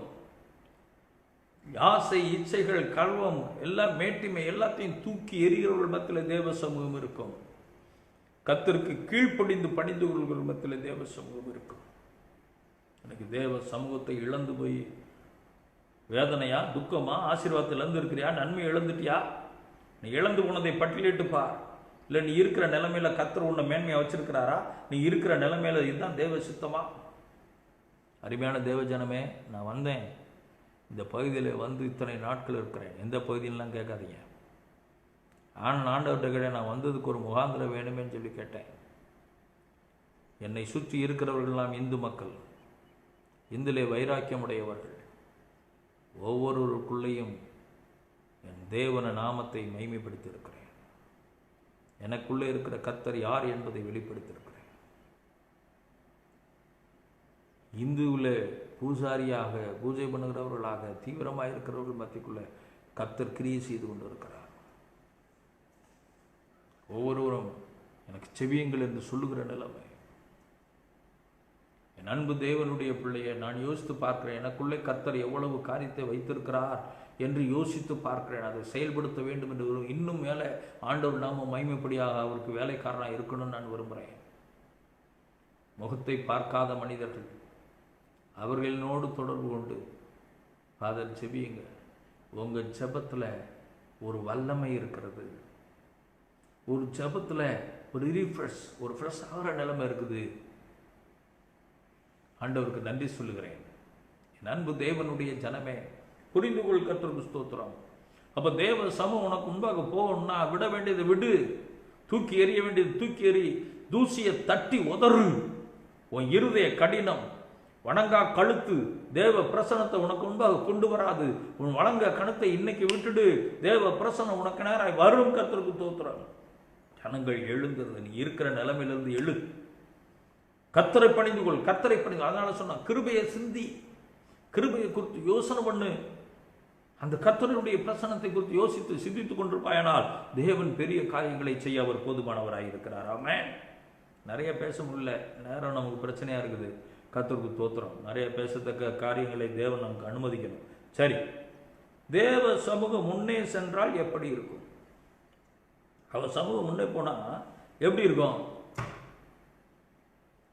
இந்த அதிகாரம் 33வது அதிகாரம், யாத்திராகமம் 33வது அதிகாரம் 2வது வசனத்தை நீங்க வாசித்து பார்த்தீங்கன்னா, நான் ஒரு தூதனை உங்களுக்கு முன்பாக அனுப்பி கானானியனையும் எமோரியனையும் ஏத்தியனையும் பெரிசியனையும் ஏவியனையும் எபூசியனையும் துரத்தி விடுவேன். தேவ பிரசன்னம் உனக்கு முன்பாக இருந்தாங்கன்னா ஒரு எதிரியும் உனக்கு குறுக்க வர மாட்டான், ஒருத்தர் வர மாட்டான், எல்லாம் போயிடுவான். ஒரு முறை ஆந்திராவில் அருமையான சகோதரன் எலியாஸ் அவர்களுடைய ஊரில் ஊழியத்துக்கு போயிருந்தோம். அதை என்ன மறக்கவே முடியாது. காரில் போயிட்டு இருக்கிறோம், சின்ன ரோடு தான், 2 வண்டி ஒரே நேரத்தில் அந்த ரோட்டில் போக முடியாது. நான் காரில் போயிட்டு இருக்க, முன்னாடி பைக்கில் போன பிரதர்ஸ் என்ன பண்ணாங்க, கையை 2 பக்கம் காட்டி வர்ற வண்டியை ஓரம்போ ஓரம்போ ஓரம்போ தள்ளிட்டு போனாங்க. நான் உள்ளுக்குள்ளே எனக்கு ரொம்ப சந்தோஷம், கண்ணீர் விட்டு அழுது ஆண்டவருக்கு நன்றி சொன்னேன். ஒன்றுமில்லாத இந்த தெல்லு பூச்சிக்கு தேவன் கொடுக்கிறதான மேன்மையை பாரு. என் அன்பு தேவனுடைய பிள்ளையே, உனக்கு முன்பாக தேவ பிரசன்னம் போச்சுன்னு சொன்னால் எதெல்லாம் தடையாக இருக்குது அதெல்லாம் விலக்கி விட்டுட்டு போயிட்டே இருக்கலாம். விலகு. ஊழியக்காரன் வர்றான், வேலைக்காரன் வர்றான், வெளியே விடு, சாத்தானே ஓடிப்போ. அல்லேலூயா. என் அன்பு தேவனுடைய ஜனமே, ஒரு அனுபவத்தை நான் திரும்ப உங்களுக்கு சொல்லுகிறேன். இங்கே வந்திருந்த இடத்துல ஒரு காளி கோயில் பூசாரிக்குள்ளே கடந்த நாட்களில் சொன்னேன், திரும்ப ஞாபகப்படுத்துகிறேன். அவன் கட்டப்பட்ட நிலைமை, அவனோடு பேசிட்டு ஜபம்லாம் பண்ணல, உட்கார பேசிட்டு இருக்கிறேன். அவன் என் கண்ணை பார்க்கவே முடியலை, கண்ணை முழிக்கிறான். அவன் சொன்னேன், உன் பிரச்சனை எல்லாம் இது இந்த பிரச்சனை. இப்படிப்பட்ட கேரளாவில் போய் மந்திரம் பண்ணி உனக்கு இப்படிப்பட்ட கட்டுக்களை பண்ணி வைத்து விட்டார்கள். இப்போ இயேசு நாமத்தில் விடுதலை ஆக்குறேன், சொல்லிக்கிட்டே இருக்கிறேன். விடுதலை ஆக்கப்பட்டான். மிகப்பெரிய மந்திர கிரியைகள் தேவன் விடுதலை ஆக்கினார். ஏன் சொல்றேன்னா, தேவ சமூகம் உனக்கு முன்னாடி போகுதா? தேவ சமூகம் உன்னோடு இருக்குதா? தேவ சமூகம் உன்னோடு இருந்துச்சுன்னா என்ன நடக்கும்னா, உனக்கு முன்பாக எதிர்த்து வரக்கூடிய அத்தனை பொல்லாத கிரியைகளையும் உன்னை விட்டு விலக்கி போடுவார், துரத்திடுவார். இன்னும் அவன் எதிர்த்து வந்தான்னா அவன் நிர்மூலமாய் விடுவான், அவன் இல்பொருளாவான். வேதம் தெளிவாக சொல்லுது. அருமையான தேவ ஜனமே, சில சம்பவம் அப்படி நடக்க போகுது. கர்த்தருக்கும் கர்த்தருடைய பிள்ளைகளுக்கும் விரோதமாய் எழும்பினவன் இல்பொருளாக போகிறார்கள், காணாமல் போக போகிறார்கள். உனக்கு விரோதமாக எழுப்பிட்டானா எழுதி வச்சுக்கோ, இந்த நாளை குறித்து வச்சுக்கோ. அவன் இல்லாமல் போயிடுவான். கர்த்தர் மாற்றி போடுவார், இல்லாமல் போய்க்கிடுவார். கர்த்தருக்கு தோற்றுறோம். ஆனால் தேவனுடைய பிள்ளையை நீ மாத்திரம் தேவனோடு போராடாத, தேவ சித்தத்துக்கு எதிர்த்து போராடாத, தேவனுடைய விருப்பம் வாஞ்சைக்கு விரோதமாக எதிர்த்து நீ போராடாத. ஜாக்கிரதை. தேவனுக்கு விரோதமாய் போராடினவர்கள் காணாமல் போய்விட்டார்கள். கர்த்தருக்கு ஸ்தோத்திரம். இந்த தேசத்துல அது நடக்கும், இந்த தேசத்தில் அது நடக்கும் சீக்கிரத்தில். ஆமாம், அந்த செயல் நடக்கும்படியான வைராக்கியம் உள்ள ஒரு கூட்டத்தை இந்த தேசத்தில் எழுப்பித்தான் ஆக வேண்டும். தேவனுக்கும் தேவ பிள்ளைகளுக்கு விரோதமாக இருக்கிறவங்க காணா போயிடுவான். ஜாக்கிரதை. இங்கே இத்தனை ராஜாக்களையும் தேசங்களையும் கர்த்தர் துரத்தி விட்டார். ஒரே ஒரு தூதன், தேவ பிரசன்னம், தூதன் கொண்டு வர்றான். இந்த பிரசன்னம் போக போக எல்லாம் ஓடி ஒழிஞ்சு போயிடும். எனக்கு அன்பு, உனக்கு முன்பாக தேவ பிரசன்னம், தேவ சமூகம் இருக்குமானால் எல்லாவற்றையும் கர்த்தர் நிர்மூலமாக்கி போட அவர் போதுமானவராக இருக்கிறார். ஆமென், அல்லேலூயா, கர்த்தருக்கு ஸ்தோத்திரம். அப்ப தேவ பிரசன்னம் உனக்குள்ள இருக்கணும். உனக்குள்ள தேவ பிரசன்னம் இருக்குதா, வேற பிரசன்னம் இருக்குதா? அல்லேலூயா. தேவ பிரசன்னம் உன்னையும் என்னையும் ஆளுகை செய்ய ஒப்பு கொடுங்கள். கர்த்தர் பெரிய காரியங்களை செய்வார். கர்த்தருக்கு ஸ்தோத்திரம். எனக்கு அன்பான தேவனுடைய ஜனமே, இந்த 33வது அதிகாரத்தில் 17வது வசனத்தை உங்களுக்கு முன்பாக வைக்க விரும்புகிறேன். அப்பொழுது கர்த்தர் மோசேயை நோக்கி, நீ சொன்ன இந்த வார்த்தையின்படியே செய்வேன், என் கண்களில் உனக்கு கிருபை கிடைத்தது, உன்னை பேர் சொல்லி அழைத்து அறிந்திருக்கிறேன் என்றார். பாருங்க, இங்கே சொல்லப்பட்டுகிற விஷயத்தை நீங்கள் பாருங்கள். தேவ பிரசன்னம் உன்னோடு இருக்குதுன்னு சொல்லி சொன்னா கிருபை உன்கிட்ட இருக்குன்னு அர்த்தம். அவருடைய கண்களில் உனக்கு கிருபை கிடைத்தது என்று அர்த்தம். தேவ கிருபை கிடைத்தவனுக்கு தான் தேவ பிரசன்னம் இருந்தவனுக்கு தான் கிருபை. அப்ப தேவனுடைய பிரசன்னம் உனக்கு இருக்குமே ஆனால் மலை போல பிரச்சனைகள் எல்லாம் மெழுகு போல் உருகி போகும், உருகி போயிடும். ஆமா, எவ்வளவு பெரிய பிரச்சனை வந்தாலும் உன்னை கண்டு விலகி போயிடும். எது? தேவ பிரசன்னம். இங்கே சொல்லுகிறார், என் கண்களில் உனக்கு கிருபை கிடைத்தது, உன்னை பேர் சொல்லி அழைத்து அறிந்திருக்கிறேன். யாருக்கு? பிரசன்னம். இந்த தேவ பிரசன்னம், இந்த தேவ சமூகம் உனக்கு முன்பாக செல்லுமே ஆனால் என் கண்களில் கிருபை கிடைத்தது.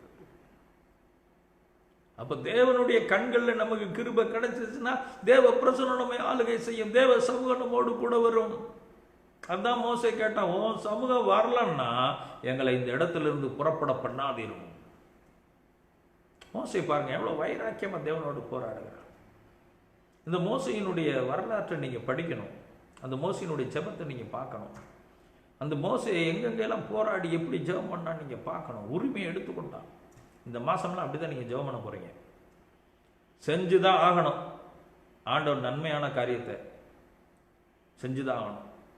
தீமை இல்லை, அநீதி இல்லை, அநியாயம் இல்லை, வேற வித தேவனுக்கு பிரியமில்லாத காரியம் இல்லை. நன்மையானதை தேவ சித்தத்தை தேவன் செஞ்சுதான் ஆகணும். நான் கர்த்தருடைய பிள்ளை. எலியா ஜெபம் பண்றா பாருங்க, நான் தேவனுடைய ஊழியக்காரனே ஆனால் என் ஜெபத்திற்கு நீர் பதில் கொடுப்பதே ஆனால் வானத்தின் அக்கினி இறங்கட்டும் சொல்லி சொன்னானே. நீ தேவனுடைய பிள்ளையா? நீங்கள் தேவனுடைய பிள்ளையா? நீங்க தேவனுடைய பிள்ளைனா ஜெபம் மாறட்டும், அந்த வைராக்கியம் வெளிப்படட்டும். விடுதலைன்னா விடுதலை கொடுத்து தாகணும், சுகம்னா சுகம் கொடுத்தாகணும், அற்புதம்னா அற்புதம் நடந்தாகணும், ஆசீர்வாதம்னா ஆசீர்வாதம் கொடுத்தாகணும். நீ கொடுத்தாகணுமையா. பலவந்தம் பண்ணுங்கள், பரலோகத்தை பலவந்தம் பண்ணுங்கள். இந்த நாளில் நீ இன்னைக்கு பலவந்தம் பண்ணி ஜெபம் பண்ணி இன்னைக்கு விடுதலை பெற்றுத்தாகணும், உன் நிலைமை மாறித்தாகணும், கர்த்தர் ஆசீர்வதிச்சுத்தாகணும். அல்லேலூயா. அவருடைய கண்களில் அவனுடைய சமூகம் நம்மோடு இருக்குமானால் அவர் கண்களில் நமக்கு கிருபை கிடைக்கும். புரிஞ்சு கொள்ளுங்க, அந்த கிருபை நிறைய விஷயத்தை செய்யும். அதில் ஒன்று சொல்கிறேனே, நோவாவுக்கு கர்த்தருடைய கண்களிலே கிருபை கிடைத்தது.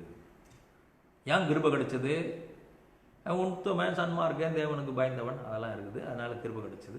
கிருபை கிடைச்சதுனால என்ன நடந்துச்சு அப்படின்னு சொல்லி சொன்னா, உலகம் அழிந்து போகிற பொழுது அழிவுக்கு நோவா தப்புவிக்கப்பட்டார். நோவாவும் அவனோடு இருந்தவர்களும். இன்றைக்கு இருக்கிற இந்த உலகம் முழுவதிலும் இருக்கிறத ஜனக்கூட்டம் இருக்கிறதே, அவன் வெள்ளைக்காரனாக இருக்கட்டும், கருப்பனாக இருக்கட்டும், இல்லை கருப்பு வெள்ளை சேர்ந்தவனாக இருக்கட்டும், அவன் உலகம் பிரித்து இருக்கிற உயர்ந்தவன் தாழ்ந்தவன் என்று சொல்லக்கூடிய யாராக இருக்கட்டும், இவன் எல்லாத்துக்கும் அப்பா யாருன்னா நோவா. நோவாவினுடைய ரத்தம் அவனுடைய பிள்ளைகளுக்குள்ளே, சேம், காம், ஆபேத், இவர்களுக்குள்ளே இருந்துதான் இந்த முழு உலகத்தினும் சந்ததி பெருகிற்று. ஜல பிரளயம் அழிக்கப்பட்டதற்கு பின்பாக உலகத்தில் எவனும் இல்லை. இதுதான் வரலாறு. இது தெரியாம அறிஞனும் ஞானிகளும் புலம்பிட்டு இருக்கிறான். ஜாதி வேறுபாடை காட்டுறான், மத வேறுபாடை காட்டுறான். கர்த்தருக்கு தோத்திரம். புரிஞ்சுக்கோ, எல்லாருக்கும் வித்து நோவா தாண்டா. நோவாவின் சந்ததியிலிருந்து வந்தவர்கள் தான் இன்றைக்கு இருக்கிற அமெரிக்கர்களாக இருக்கட்டும், ஐரோப்பியர்களாக இருக்கட்டும், ஆசிய கண்டத்தை சேர்ந்தவர்களாக இருக்கட்டும், அல்லது ஆஸ்திரேலியாவாக இருக்கட்டும், அல்லது ஆப்பிரிக்க கண்டமாக இருக்கட்டும், ருசியா எவனா இருந்தாலும் சரி, நோவாவினுடைய வித்து மறந்துடாது. அப்போ ஒரு மிகப்பெரிய அழிவிலிருந்து தப்புவதற்கு தேவனுடைய கிருபை அவசியம். தேவ சமூகம் இருந்தால் கிருபை இருக்கும், கிருபை இருந்தால் தேவ சமூகம். அதனால் நான் சொன்னேன், என் சமூகம் உனக்கு முன்பாக போகும் என்று சொல்லிவிட்டு சொன்னார், என் கண்களில் உனக்கு கிருபை கிடைச்சதா? தேவனுடைய கண்களிலிருந்து கிருபை இஸ்ரவேல் ஜனத்துக்கு கிடைக்கணும்னா, அத்தனை லட்சம் பேருக்கு கிடைக்கணும்னா, மோசே என்கிற ஒரு மனிதன் வைராக்கியமாய் போராடினதினாலே. அதனால தான் அடிக்கடி சொல்வேன், one man can change the world with the power of God. One man can change the situation with the power of God. ஒரு மனிதனால் தன் சூழ்நிலையை மாற்ற முடியும் தேவனுடைய வல்லமையை கொண்டு. ஒரு மனிதனால் உலகத்தில் ஒரு மாற்றத்தை கொண்டு வர முடியும் தேவனுடைய வல்லமையை கொண்டு. உன்னால முடியும், உன்னால முடியும். உன்னால உன் குடும்பத்தில் மாற்றம் கொண்டு வர முடியும், உன்னால உன் சூழ்நிலையில் மாற்றம் கொண்டு வர முடியும், உன்னால உன் சமூகத்தில் மாற்றம் கொண்டு வர முடியும். கர்த்தருக்கு ஸ்தோத்திரம். பிரைஸ் காட், ஹல்லேலூயா. என் அன்பு தேவனுடைய ஜனமே, அப்ப கிருபை, தேவ சமூகம் முன்னே சென்றால் எப்படி இருக்கும் என்றால், அவர்களுக்கு அவருடைய சத்துருக்கள் துரத்தப்படுவார்கள். கர்த்தருடைய கண்களில் கிருபை கிடைக்கும். அடுத்ததாக அதே அதிகாரத்தில் 16வது வசனத்தை வாசித்து பாருங்களேன். எனக்கும் உமது ஜனங்களுக்கும் உம்முடைய கண்களில் கிருபை கிடைத்தது என்பது எதினால் அறியப்படும்? நீர் எங்களோடு வருவதனால் அல்லவா? இப்படியே பூமியின் மேலுள்ள ஜனங்கள் எல்லாரிலும் நானும் உம்முடைய ஜனங்களும் விசேஷித்தவர்கள் என்று விளங்கும் என்றார். சொன்ன, நீ கூட வர்றதுன்னா எதனால விளங்கும்? உம்முடைய கண்களில் கிருபை கிடைத்தது என்பது எதனால் விளங்கும்? அப்ப கிருபை தேவ சமூகம் ரெண்டும் ஒன்னா இருக்குதுங்க. அப்ப கிருபை இருக்குதுன்னா தேவ சமூகம் வழி நடத்தும். தேவ சமூகம் வழி நடத்தினா கிருபை இருக்கும், கண்களில் கிருபை கிடைக்கும். இது ரெண்டும் இருக்குன்னா நீ எப்படிப்பட்டவனா இருப்பன்னா, யூ ஆர் எ ப்ரீஷியஸ். நீ தான் விசேஷித்தமுள்ள ஆள். அழிந்து போகிறதுக்காக ஓடுற ஆள் இல்லை. ஆர்டினரி பர்சன் அல்ல.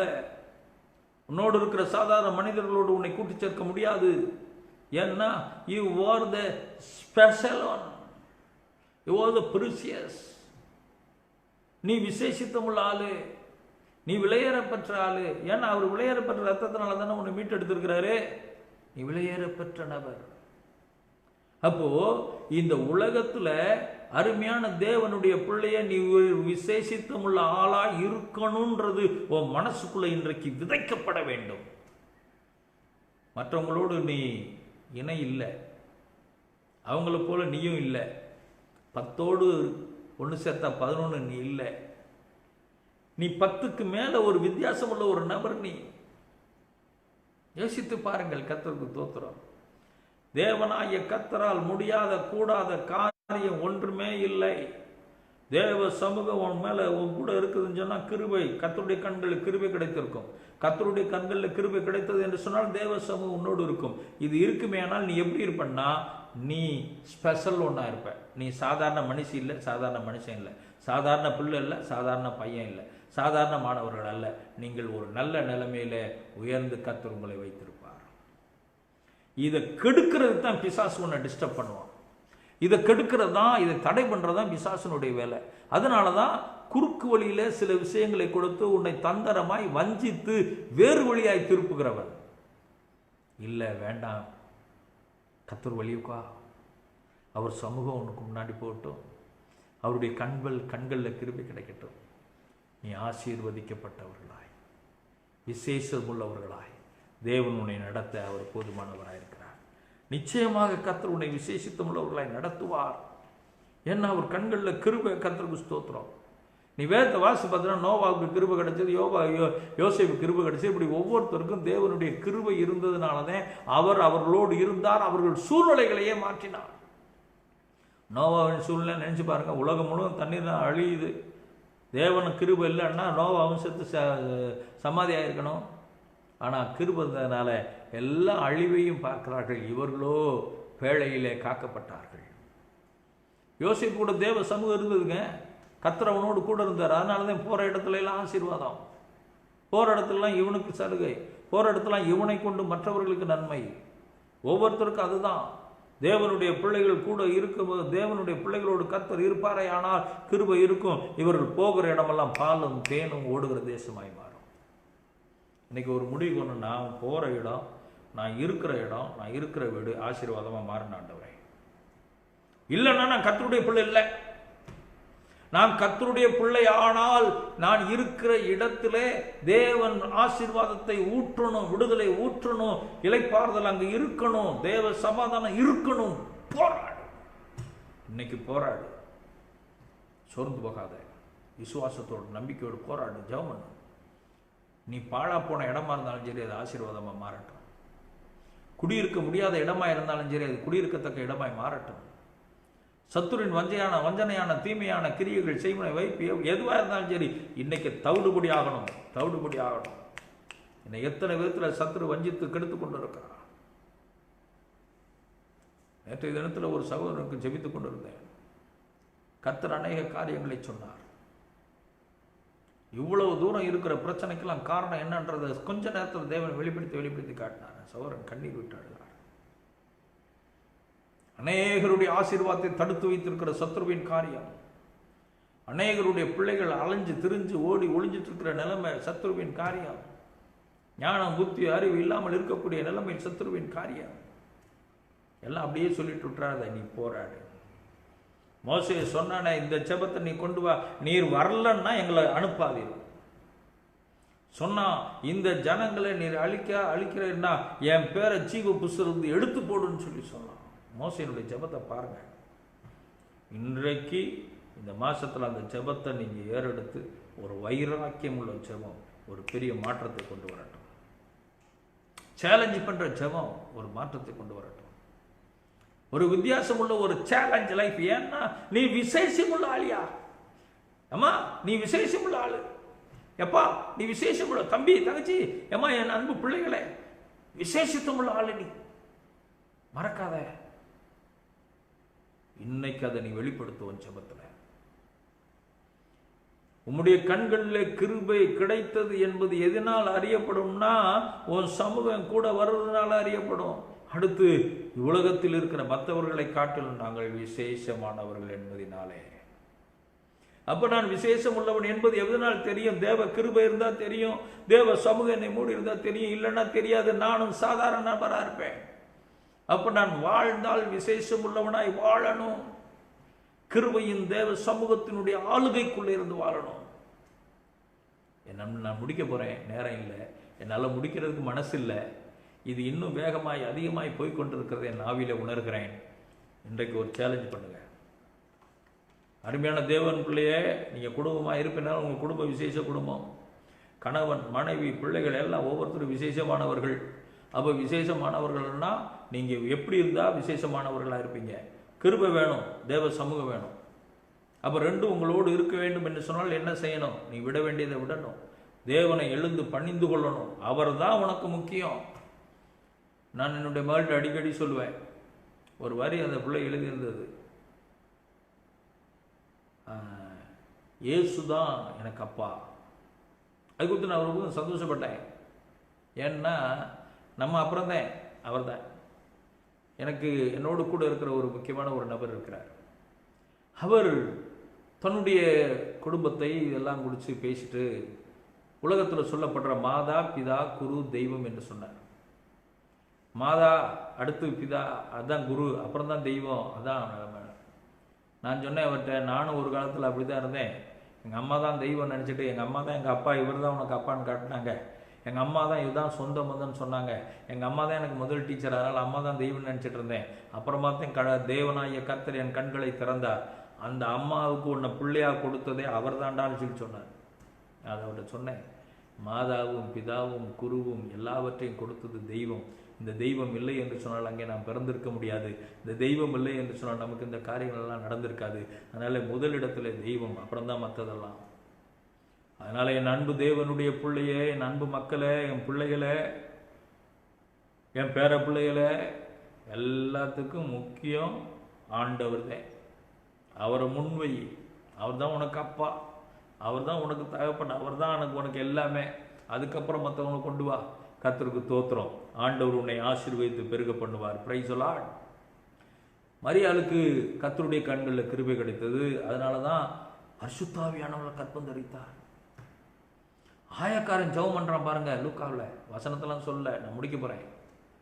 பாவியாய் இருக்கிற என் மேல் கிருபையாயிரும். கிருபை வந்தா பாவம் போயிடும் தெரியும் அவனுக்கு. கிருபை நிறைவானது, பாவம் குறைவானது. நிறைவானது வரும் பொழுது குறைவானது ஓடி போகும். பாவத்தில் சிக்கி தவிக்காத, கிருபையை பெற்றுக்கோ, விலகிக்கோ. கிருபையை பெற்று தேவனிடத்தில் ஆசீர்வாதத்தை பெற்றுக்கொள். கர்த்தருடைய பரிசுத்த நாமத்திற்கு மகிமை உண்டாகட்டும். ஒரே ஒரு வசனத்தை நான் வாசித்து முடிக்கிறேன். எனக்கு அன்பு தேவனுடைய ஜனமே, யோவான் எழுதின சுவிசேஷம் 1வது அதிகாரத்தை எடுத்துக்கொள்ளுங்கள். அந்த 1வது அதிகாரத்தில் ஒரு வசனத்தை வாசிக்கிறேன். 14வது வசனம். அந்த வார்த்தை மாம்சமாகி கிருபையினாலும் சத்தியத்தினாலும் நிறைந்தவராய் நமக்குள்ளே வாசமணினார். அவருடைய மகிமையை கண்டும் அது பிதாவுக்கு ஒரே பேரானுடைய மகிமைக்கு ஏற்ற மகிமையாகவே இருந்தது. பாருங்க, இயேசு கிறிஸ்து வார்த்தையாய் இருந்தவர் மாமிசமாகிறார். அந்த மாமிசமானவர் எதனால் நிறைந்திருக்கிறார்? கிருபையும் சத்தியத்தினால் நிறைந்தவராய். கிருபையும் சத்தியத்தினால் நிறைந்தவர் எங்க இருக்கிறார்? நமக்குள் வாசம் பண்ணுகிறார். எப்போ? அங்கே அவர்கள் சூழ்நிலையில் அவர்கள் உலாவி இருந்து மக்களோடு வாசம் பண்ணி தேவனாகிய கர்த்தருடைய வல்லமையை வெளிப்படுத்தினாரே, அதை சொல்லுகிறார். ஆனால் இப்பொழுதோ அவர் நமக்குள்ளே வாசம் பண்ணுகிறார். அப்போ கிருபையும் சத்தியமும் நமக்குள்ளே வந்துடும். அதுதான் தேவ சமூகம். கர்த்தருக்கு ஸ்தோத்திரம். வந்துருச்சுன்னா நாம் தேவ மகிமையை பார்ப்போம். தேவ மகிமையின் பிரசனத்தை நாம் அனுபவிக்க முடியும். கர்த்தர் உங்களை ஆசீர்வதிப்பாராக. அவருடைய சமூகம் உங்களுக்கு முன்னாக போகட்டும். இந்த சத்தியம் உங்களுக்கு பிரயோஜனமானால் எங்களோடு தொடர்பு கொண்டு என்னிடத்தில் தெரியப்படுத்துங்கள். கர்த்தர் உங்களை ஆசீர்வதிப்பார். கர்த்தர் நமக்கு பெரிய காரியங்கள். பிதா குமாரன் பரிசுத்தாவி ஆகிய திரியேக தேவன் இந்த நல்ல வேலைக்காய் ஸ்தோத்திரம். நசரேனாகிய இயேசு கிறிஸ்துவின் நாமத்தினால உங்களுடைய பிள்ளைகளுக்காக ஜெபிக்கிறேன். நல்ல வார்த்தைகளுக்காக ஸ்தோத்திரம் ஆண்டவரே. உங்களுடைய சமூகத்துக்காக ஸ்தோத்திரம். உங்களுடைய கிருபைக்காக ஸ்தோத்திரம் ஆண்டவரே. உங்களுடைய நடத்துதலுக்காக ஸ்தோத்திரம் கர்த்தாவே. ஆண்டவரே, உங்களுடைய பிள்ளைகளை நீங்கள் ஆளுகை செய்து உங்களுடைய சமூகம் முன்னே போனால் என்னெல்லாம் நடக்குமோ அதெல்லாம் நடக்கட்டும். உங்களுடைய கிருபை இருந்தால் எதெல்லாம் நடக்கணுமோ அதெல்லாம் நடக்கட்டும் ஆண்டவரே. உங்களுடைய பிள்ளைகள் உங்களுக்கு கீழ்ப்படிதல் நன்றியுள்ளவர்களாக இருக்கட்டும். கிருபையை தியானிக்கட்டும். கடைசி வரைக்கும் இந்த பிள்ளைகளை நடத்துங்க ஆண்டவரே. எல்லா குடும்பங்களுக்குள்ளும் சகல நன்மையான ஆசீர்வாதங்களினால் கர்த்தர் நிரப்புவீராக. கிருபையும் சத்தியமும் இவர்களுக்குள்ளாக வாசம் பண்ணட்டும். கர்த்தர் பெரிய காரியங்களை செய்ய வேண்டும் என்று ஜெபிக்கிறேன். வாழ்த்துகிறேன், ஆசீர்வதிக்கிறேன். மகிமை கர்த்தருக்கு. இயேசுவின் நாமத்தில் பிதாவே, ஆமென். என் ஆத்துமாவே கர்த்தரை ஸ்தோத்திரி. என் முழு உள்ளவருடைய பரிசுத்த நாமத்தை ஸ்தோத்திரி. என் ஆத்துமாவே கர்த்தரை ஸ்தோத்திரி. அவர் செய்த சகல உபகாரங்களையும் மறவாதே. ஆமென். நம்முடைய கர்த்தராய் இருக்கிற இயேசு கிறிஸ்துவின் கிருபையும் பிதாவாகிய தேவனுடைய அன்பும் பரிசுத்த ஆவியானவருடைய அந்யோன்ய ஐக்கியமும் சந்தோஷமும் சமாதானம் வழி நடத்துதலும் எப்பொழுதும் எப்பொழுதும் சதா காலமும் நம்மோடும் உலகத்துள்ள பரிசுத்தவான்களோடும் நிலைத்திருப்பதாக. ஆமென். லேலுயா லேலுயா. எல்லாருக்கும் சோத்திரம். கர்த்தர் உங்களை ஆசீர்வதிப்பாராக. ஒரு வைராக்கியம் உள்ள ஜெபத்தை ஏறெடுங்கள். கர்த்தர் ஒரு பெரிய காரியங்களை செய்வார். நிச்சயமாகவே ஒரு பெரிய மாறுதலை கர்த்தர் உங்களுக்கு கொடுப்பார். விசுவாசத்தை விடாம போராடுங்க. மோசேயை போல இந்த மாதம் போராட்டத்தின் ஜெபத்தை, வைராக்கியத்தின் ஜெபத்தை, நிச்சயமாக விடுதலை ஆசீர்வாதத்தை பெற்றுக்கொள்வோம் என்ற ஜெபத்தை ஏறெடுங்க. கர்த்தர் உங்களை ஆசீர்வதிப்பார். God bless you.